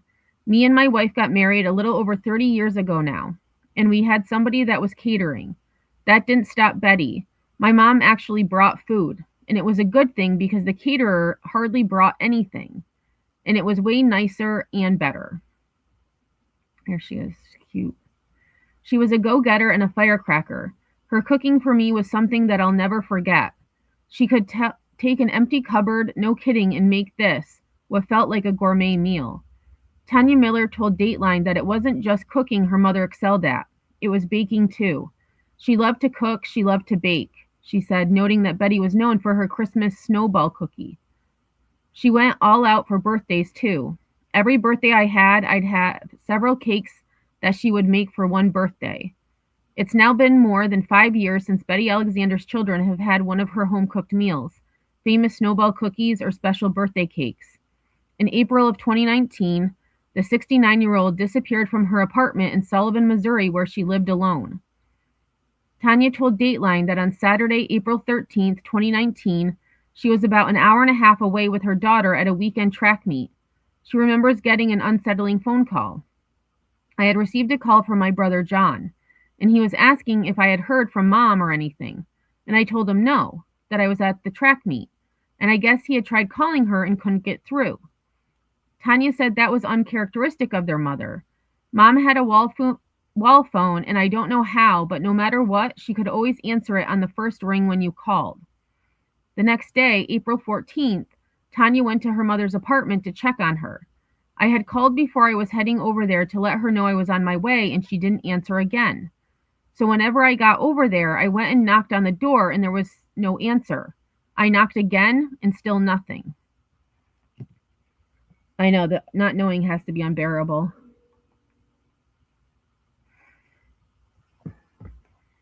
Tanya told Dateline she immediately started looking around the apartment. When she didn't find Betty, she began looking for clues as to where she might have gone. She made a discovery that sent chills down her spine. I glanced in the living room, and on the arm of her recliner were her glasses. I knew something had to be really wrong because when she stayed with us, her feet wouldn't even hit the floor before she would have her glasses on. So I knew something was wrong. Something else also struck Tanya. One thing that's really been puzzling is the fact that she did just have the pharmacy deliver her medication to her. She had fentanyl medication prescribed for the pain from the rods and screws in her back that she had been on for quite some time. And she only had box 2 of 2 at the house. So box 1 of 2 that was delivered was nowhere to be found. We still have never found it. Oh gosh, there's the pictures.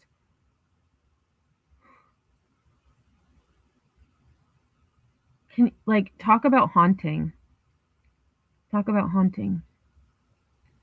Tanya told Dateline the pharmacy confirmed that both boxes had been delivered on April 10th.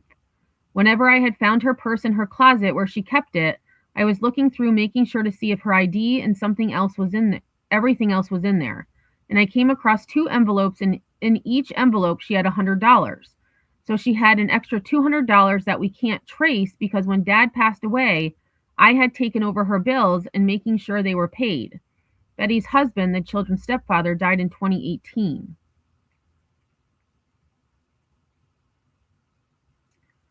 Tanya then went outside to talk to Betty's neighbors to see if they had seen her. This is the timeline that Tanya has since pieced together. At noon on April 10th, 2019, Betty was seen by her cleaning lady. At 1:15 p.m., the pharmacy delivery person saw Betty when they delivered her medication to her apartment.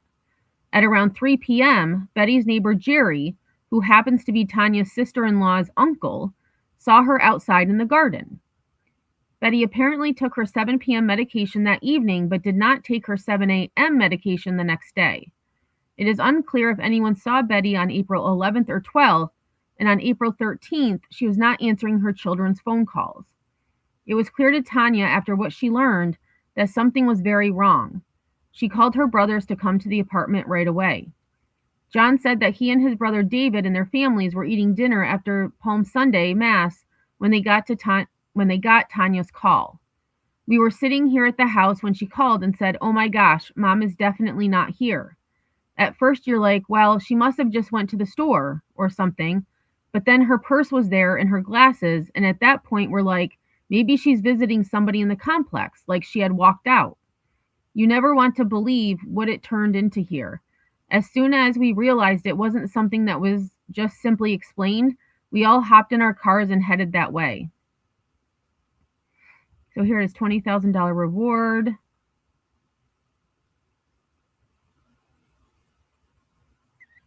Bring Betty Home Facebook. She is 4'11", 145 pounds, dark brown hair with all over blonde highlights, blue eyes, and she was last seen at the Center Street Apartments in Sullivan, Missouri. Hey, Nanny, how are you? Tanya had already called the police and reported Betty missing. Officials had arrived by the time her brothers got to Betty's apartment. I got on the phone and called the police, and they started showing up with the police and the fire department and canines and started searching from there. Betty did not have a cell phone and didn't drive, so if she had gone somewhere, it would have been on foot.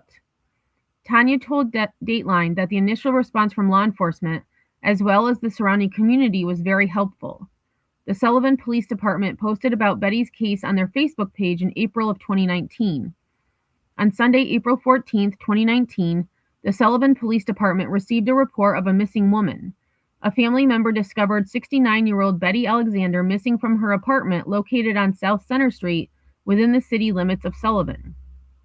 The Post said that the department began an investigation and contacted the Missouri State Highway Patrol to send out a silver alert about Betty. Officials also stated that they had contacted Missouri Baptist Hospital Ambulance and the Sullivan Fire Protection District, who assisted in a search of the surrounding area. The Facebook post also confirmed that Betty left her shoes, purse, and glasses at the apartment.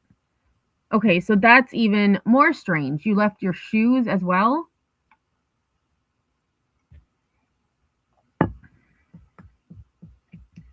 Dateline reached out to the Sullivan County Chief of Police for details of the investigation. He requested a list of questions by email and indicated he would respond before the 4 p.m. publishing deadline Tuesday, which has now passed. Should a response come, this article will be updated to include comment. They were really helpful right off the bat with the searching and getting everybody there immediately and getting them searching, Tanya told Dateline of the initial police response. And then they also came back the following day and they had more search dogs out there. They did a grid search. We had door-to-door with volunteers. They had emergency personnel. They got a helicopter with infrared and a drone going. So they were thoroughly searching.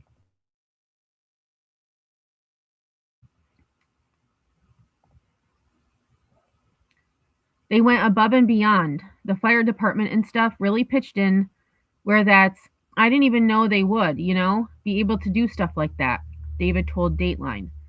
After that search that day and the following day, then it was kind of left up to the family to be able to search anymore and take care of that. So we did organize another search. And I mean, I'm in touch with a group of canines that they've searched multiple times, just either by foot or with their dogs, just in different areas to try and rule out areas. When asked if Betty's back injuries would hinder her from walking far, Tanya responded, I don't know for certain. She kind of had good days. She kind of had bad days where she was in pain.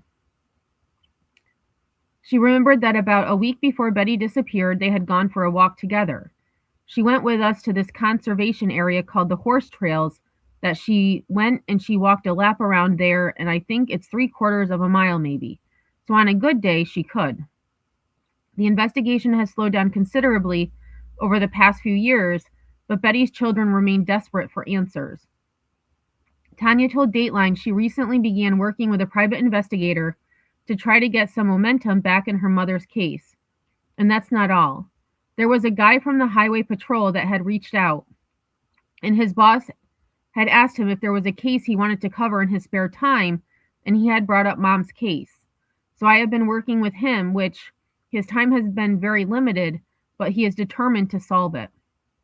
According to Tanya, the private investigator and the highway patrol officer have been collaborating on Betty's case. So I think we may finally be starting to get somewhere. Betty's family has also turned to social media for help. They started the page Bring Betty Home on Facebook in the hope of finding answers and spreading awareness for Betty's case. The support from the page has just been tremendous, and some days it's the only thing that really helps keep me going, is knowing that I'm not alone in this fight. While Betty's family searches and prays for answers, they have found ways to keep her a part of the family traditions. Give me 1 second.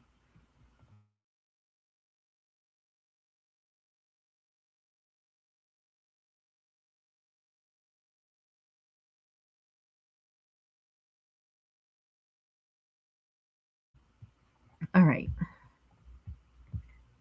She liked to get together for holidays, son David told Dateline. Celebrating for their family has been hard since Betty has gone missing, but they are now at the point where they are beginning to celebrate again and find comfort, including Betty in small ways. The first couple years I couldn't make any kind of holiday dinners. I couldn't do cookie trays. I just couldn't bring myself to do it, Tanya said. And so when I finally did, my daughter and I got back to doing some cookie trays for Christmas time, and we all had our matching personalized aprons that we would wear. So we took Betty's and we'd hang it in the kitchen while we were baking cookies. Tanya told Dateline she and her daughters have carried on Betty's tradition of baking her family famous snowball cookies over Christmas. This is so sad. John said that of his 5 children, only the 2 oldest got to meet Betty. Unfortunately, 3 of them never got to meet her. He makes sure to tell them about Grandma Betty. We do say prayers for her. It gets very hard after a while. Dateline asked Tanya what she would say to her mother right now if she could. I would say I love you. I miss you so much. The kids miss you. You have new grandkids and great-grandkids that you would just absolutely love. Betty is 4'11", has blue eyes, and weighed 145 pounds with brown hair and blonde highlights at the time of her disappearance. She would be 74 years old today. Anyone with information about Betty's case is asked to call the Sullivan Police Department at 573-468-8001. And so this article was from, when did I say? 2024. So she would be 76 today.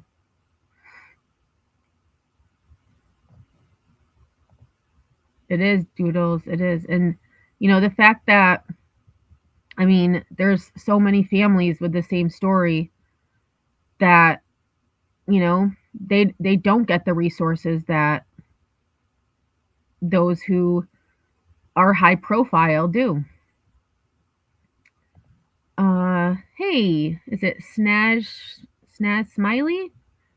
They were saying the town Carlos are not really familiar with cases like Nancy if they don't watch news, etc. So why billboards were being considered. Yeah, gotcha. Okay. And even some people in that surrounding area hadn't heard of it.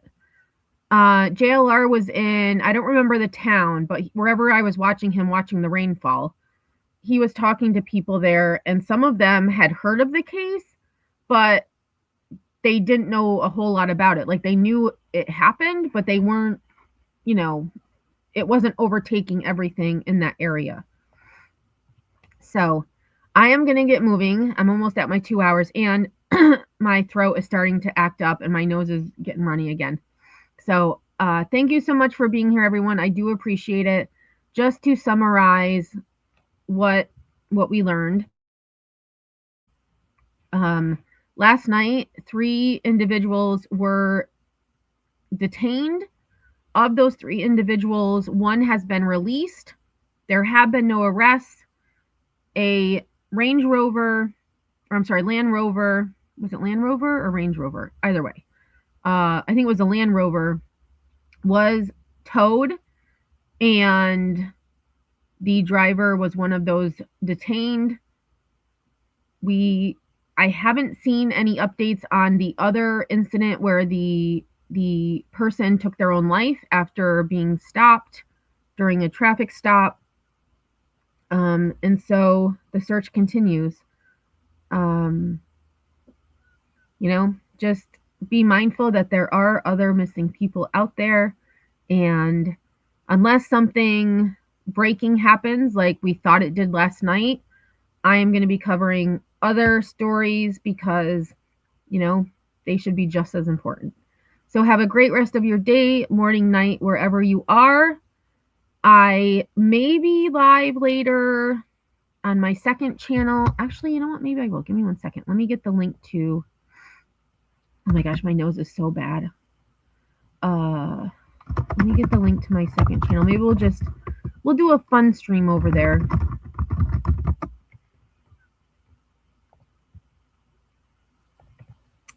Copy. We kind of just shoot the shit over there.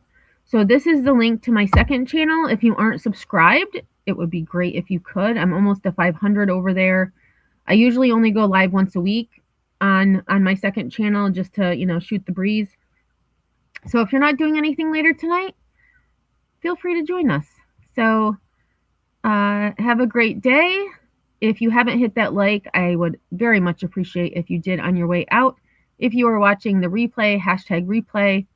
And until next time, y'all, I will see you on the flip side.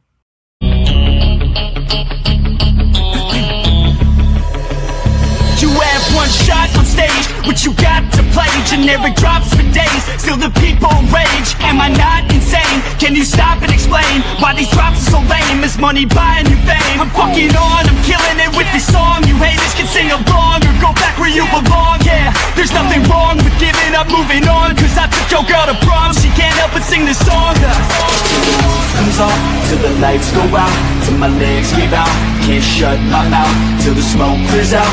And my high harass, I'ma rip this shit till my bones collapse. Till the roof comes off, till the lights go out, till my legs give out, can't shut my mouth, till the smoke clears out. And my high harass, I'ma rip this shit till my bones collapse.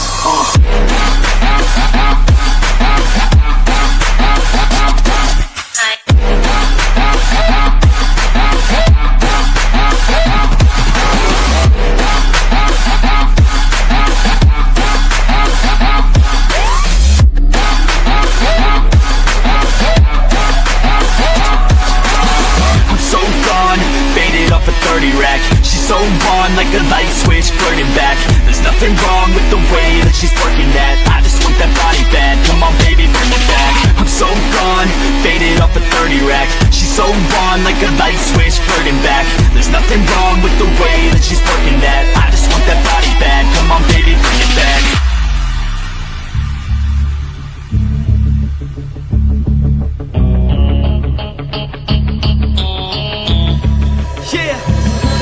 I rap with a passion, yeah, I got it in me. I've been waiting quite a long time for y'all to hear me. It's about damn time you put some stock into me. You're either sponsoring me or fucking bothering me. And the fact is, we just practice on this madness. That is why your status is like a canvas. Chances our advancement is enhancing, and this new expansion's like a mansion.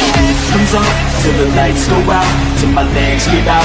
Can't shut my mouth till the smoke clears out. Am I high, perhaps? I'ma rip this shit till my bones collapse. Till the roof comes off, till the lights go out, till my legs give out. Can't shut my mouth till the smoke clears out. Am I high, perhaps? I'ma rip this shit till my bones collapse.